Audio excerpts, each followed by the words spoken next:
আসসালামু আলাইকুম। আশা করি সবাই ভালো আছেন। আলহামদুলিল্লাহ আমিও ভালো আছি।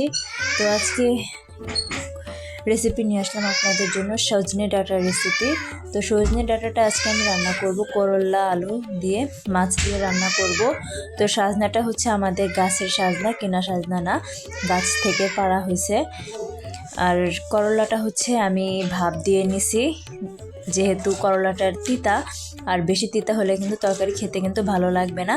এর জন্য আমি হালকা ভাপ দিয়ে নিছি, ভাপ দিয়ে পরে আমি তরকারিটা রান্না করব এখন।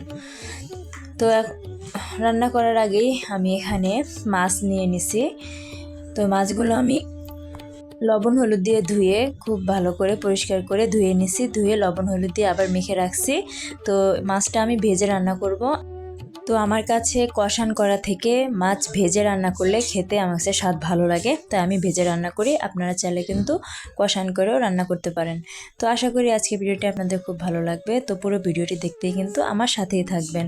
তো এখানে আমি কড়াইতে তেল দিয়ে দিতেছি। তেলটা খুব ভালো মতো গরম হওয়া পর্যন্ত কিন্তু অপেক্ষা করতে হবে, নয়তো কড়াইতে কিন্তু মাছটা লেগে যাবে।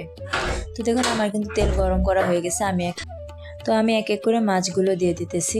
মাছগুলো কিন্তু বেশি ভাজাও যাবে না, আবার হালকা ভাজা হলেও কিন্তু হবে না, মিডিয়ামভাবে ভাজতে হবে, যাতে ভাজাটা ঠিকঠাক মতো থাকে।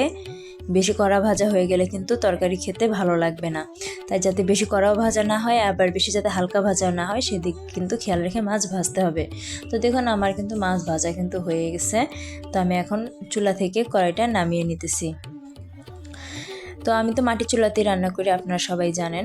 তো আজকে আমি মাটির চুলাটা আপনাদেরকে দেখালাম। তো এখন হচ্ছে আমি পাতিলে তেল দিয়ে দিতেছি। এখানে খুব অল্প পরিমাণে তেল দিলাম, কারণ মাছ ভাজার ভিতরে আমার অনেক তেল রয়ে গেছে, তার জন্য। তো এখন আমি দিয়ে দিতেছি কাঁচামরিচ কুচি, এবার হচ্ছে পেঁয়াজ কুচি। এগুলো হালকা লাল লাল হওয়া পর্যন্ত কিন্তু ভালো করে ভেজে নিব নাড়াচাড়া দিয়ে। তো দেখুন আমার এর ভিতরেই কিন্তু আমার পেঁয়াজটা লাল হয়ে গেছে। তো এখন আমি সামান্য পরিমাণ পানি দিয়ে দিচ্ছি, যাতে পেঁয়াজটা পুড়ে না যায়, তার জন্য। এখন দিয়ে দিয়েছি রসুন বাটা, লবণ, হলুদ, ধনে গুঁড়া, মরিচের গুঁড়া। তো মরিচের গুঁড়াটা আপনারা ঝাল অনুযায়ী দিবেন। আপনারা যদি ঝাল কম খান তাহলে ঝাল কম দিবেন, আর যদি ঝাল বেশি খান তাহলে ঝাল বেশি দিবেন। তো আমি এখন পুরো মশলাটা এখন খুব ভালো করে কিন্তু কষিয়ে নিব। তো দেখুন মশলাটা কিন্তু আমার কষান করা হয়ে গেছে।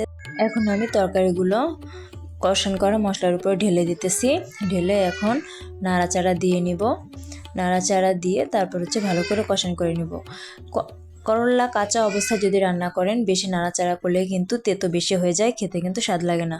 এর জন্য কিন্তু আমি ভাপ দিয়ে নিছি, এখন আর তেতো ভাবটা বের হবে না।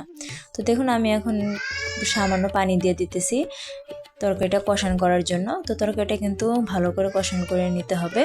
কষান করে তারপর হচ্ছে আমি এখানে ঝোলের পানি দিয়ে দিব। আর কষান করার সাথে সাথেই কিন্তু আমার সাজনা আলু সিদ্ধ হয়ে যাবে। তো দেখুন আমার কিন্তু কষান করা হয়ে গেছে। এখন এখানে আমি ঝোলের পানিটা দিয়ে দেব। তো ঝোলের পানিটা দেওয়ার কিছুক্ষণ পরেই কিন্তু বলক চলে আসছে। এখন আমি মাছের টুকরোগুলো কিন্তু এক এক করে দিয়ে দিতেছি। তো মাছের টুকরোগুলো এক এক করে দেওয়ার কিছুক্ষণ পরেই কিন্তু তরকারিটা হয়ে যাবে। তো আপনারা চাইলে এমতো অবস্থায় ধনিয়ার পাতা দিতে পারেন। তো আমার কাছে যেহেতু ছিল না, তাই কিন্তু আমি দিতে পারিনি।